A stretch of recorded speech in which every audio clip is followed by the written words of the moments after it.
Bonjour à tous, aujourd'hui nous allons examiner les bases du cadrage. Le cadre correspond au bord de l'image, à ses limites, c'est en quelque sorte le périmètre de l'image. Ce périmètre, ce cadre, peut prendre plusieurs formats.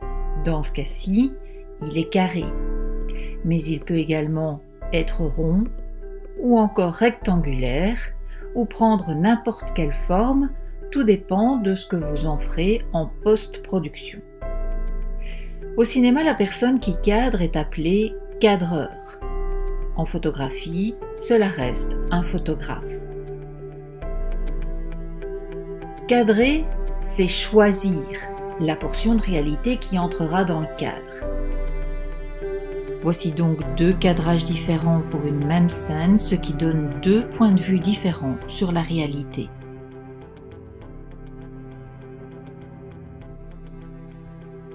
L'image n'est donc jamais la réalité, c'est une représentation de la réalité. C'est ce que le peintre René Magritte a exprimé dans cette représentation d'une pipe. Il a dessiné ce tableau qui représente une pipe, mais cette pipe n'est pas réelle, ce n'est qu'une interprétation de la réalité. Cadrer, c'est également couper, éliminer ou retirer des éléments. Couper des éléments comme dans cette image où la tête du garçon est coupée en deux pour laisser plus de place au reflet qui se représente dans la deuxième ou en tout cas les deux tiers restants de l'image.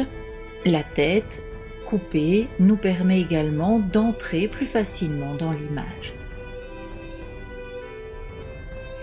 L'image est donc toujours partielle, elle ne montre qu'une partie de la réalité.